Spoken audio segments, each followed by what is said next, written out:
Hi, how are you? My name is Roxana and welcome to my neck of the woods. If you've been here before, thank you so much for coming back. And if you're new to this channel, I do videos on handbags. In this video, I'm going to address three things. Two of them are sitting right here. And the third, I'm going to address the C from Coach controversy. Do you know what I'm talking about? Deb from Wild and Unfiltered did two videos on Coach. One of them, she compares the snake Coach bag to a Fendi baguette, and she's debating whether to buy one or not. One of the reasons was the C on the tabby Coach. The snake one is a tabby Coach bag, and she didn't quite like it. And boy, there were quite a few other ladies that agreed with her.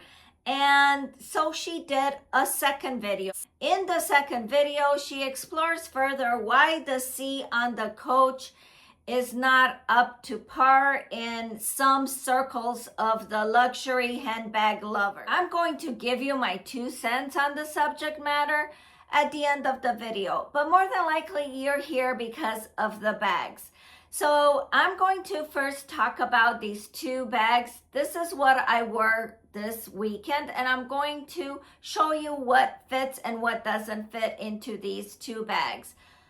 This is a Coach Willis bag, and this is the first time I am showcasing this on the video. I got this from Poshmark, and I believe I paid $250.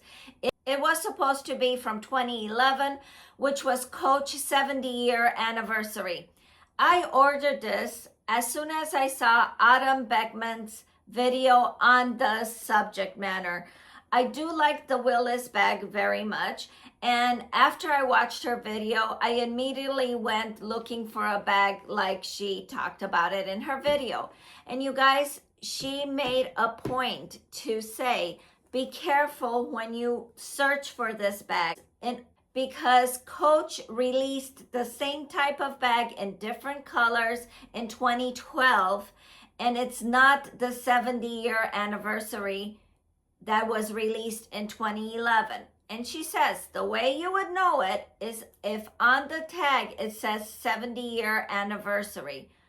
Guess what my bag says? I thought I was ordering a 70-year anniversary, but instead I got a 20 at 12 one. It is very similar to for the 70-year anniversary. I do like the colorway. I like the purple and the tan color work very well for me. It does have the back pocket, which I did have my phone in the back pocket. It doesn't fit as much as this bag does.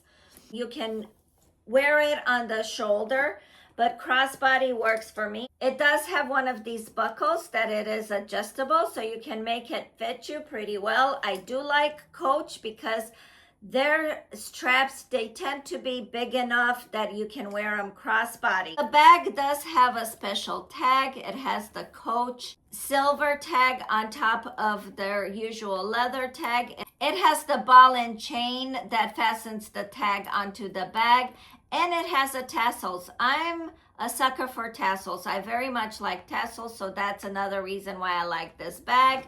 I like the turn up. This is one of Coach's signature looks, so I like this very much. I believe this is a Bonnie Cashin design, and this is my first bag that has the legacy stripes on there. So that's another reason I really liked it. This is what I have inside that fit in here. I am starting to always carry my agenda with me.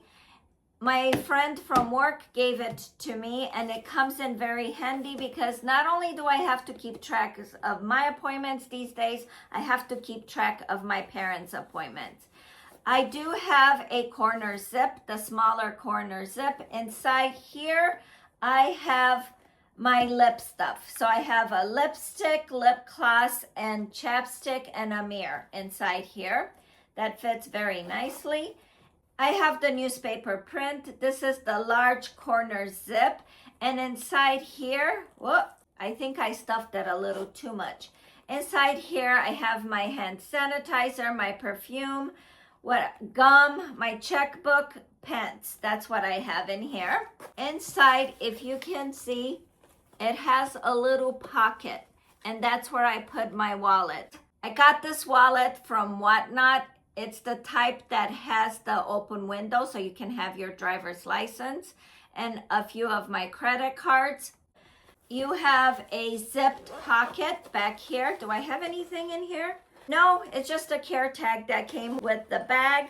And you have the story patch over here that told me that this bag was in 2012 and therefore not really part of the 70-year collection. I'm so curious to see if Coach is gonna release something this year for their 85th anniversary. I don't know. What do you think? So overall, I'm very happy with this bag. It does carry the essentials. Yes, the earbuds would definitely fit in this bag, but with everything else inside the bag, I would hate to search for them. Now let's talk about this bag. I have to unstuff the bag because I had already stuffed it and put it away. Whoops, I forgot. I did have another charm on the bag. Let me put this charm on the bag. I've already put a post of me wearing this bag and how I styled it. Some of you may not put charms on this bag because it's supposed to mimic ostrich leather, so it's all bumpy, so it's kind of already has texture. You don't want to put texture on texture, but I'm a maximalist. I mean, this Willis bag right here, let me tell you, it's pretty tame compared to how I usually style my bags. I was pretty excited about getting this bag. It is from Dooney Bourke. It is from their Bayou collection, which was released in the early 90s. The designer of this bag borrowed elements from the luxury world. And what am I talking about? I'm sure some of you already can see it. We have the handles that mimic bamboo. Bamboo handles were first introduced by Gucci in the 1940s during World War II, where they couldn't get that much leather to make handles. So they were using other materials like bamboo for it. So that is what that's supposed to mimic, Gucci. And also the shape of it, if you noticed, it kind of mimics the Alma from Louis Vuitton. I don't know which one came first. I'm pretty sure the Alma came first. Now let me show you what fits in it, right? Now this bag, it has a zip pocket, but then it also has a slip pocket inside. See, you can see. Now it does fit my agenda. It fits this corner zip. In fact, the items of this corner zip were in this portland leather pouch. So they kind of breathe a little bit easier, right? I had them in here just like this. It fits very nicely. See how stuffed this newspaper print large pouch is? So the perfume, the cream, and my hand sanitizer. I had these 3 items inside my corner zip, and that way it's not as stuffed. So I put this in here. I also put this inside here, and everything fits very nicely. Now, the other thing I was carrying, I got this Dooney Bourke wallet. I got this off of Mercari, and I have a matching bag with it. I like this a lot because the slots inside of it, instead of putting cards, I can put money. So I can just fit my wallet right here, and this fits very nicely right inside here. It does fit a little bit more than the Willis. I don't have my sunglasses, but my sunglasses fit up here on top very easily. So this is a very roomy bag. The only way I could carry this bag is handheld as of right now. I am still looking for a strap for this bag. I got my little cup of coffee, so let's talk about the controversy. Really, I don't know if it's much of a controversy. I saw Dawn from Dawn Love Couture do a her reaction onto the video, and I also saw Yoda from Yoda Style. She did a reaction on Deb's video. Now, I like Deb from Wild and Unfiltered. I came across her channel before I came across Dawn's channel, before I came across Winnie's channel, Autumn's channel. These are the channels that I now watch all the time.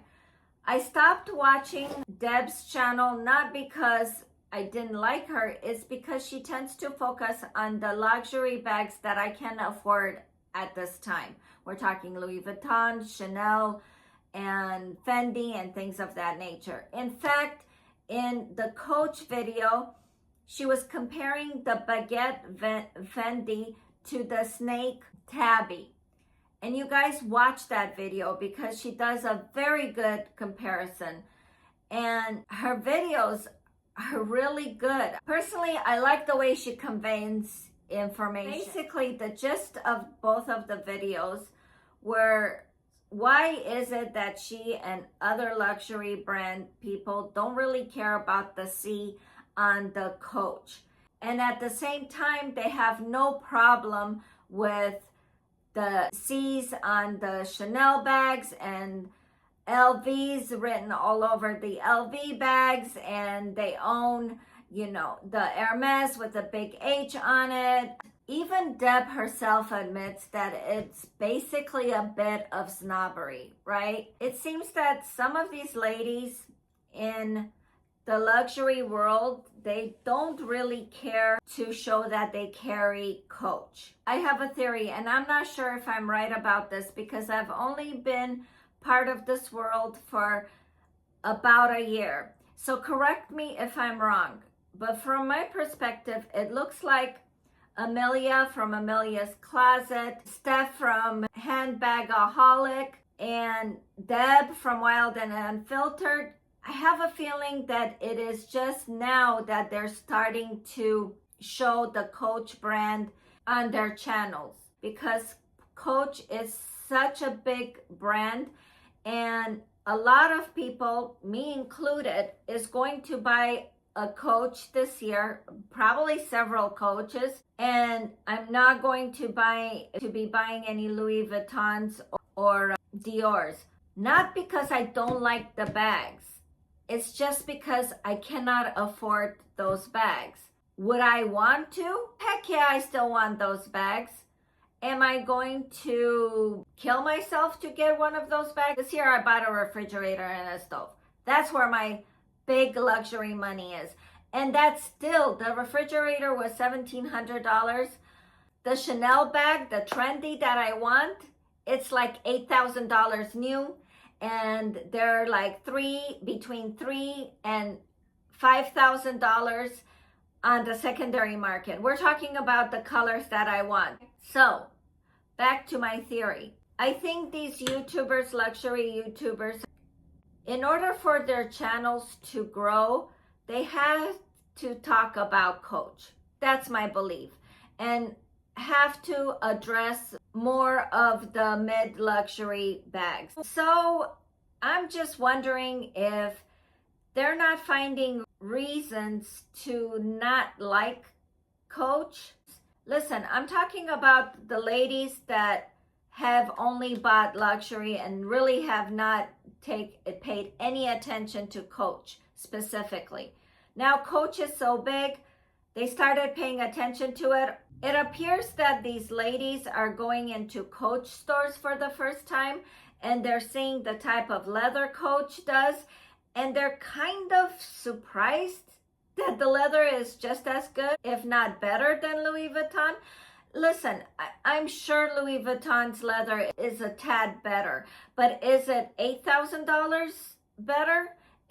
Or $10,000 like the P9 is? Yeah, the P9, I called it P90 in my other video. So yeah, I'm totally new to this world. And I hear that as soon as you touch a P9 leather, you want one. I believe it. As soon as I touch the Florentine leather, which will be in my next video, I want another one. Well, especially since it's around $200 to $300 versus $10,000 like the P90. Or the P9. Here I go again. P90, you guys. Do you remember those exercise videos back in the 90s? They used to call them P90s. Anyway, I digress like usual. But Deb did make a good point in one of her videos. She said she wasn't going to buy the Coach bag because she was buying it just because it was affordable, just because it was $600 versus $6,000, and that didn't make any sense. And I do agree with her 100% on that aspect. I encourage you guys to watch her videos. She does have a lot of knowledge about top tier luxury bags. Anyhow, I was all over this place on this video. It's going to be hell on earth to try and edit it. If you stayed all the way until the end, thank you so much for watching. Please subscribe if this is your vibe. If you feel inclined to comment on this controversy, please, let's get the conversation going. I will see you in the next one. Bye. No, actually, you will see me in the next one. I won't see you. I'll just talk to you. Bye.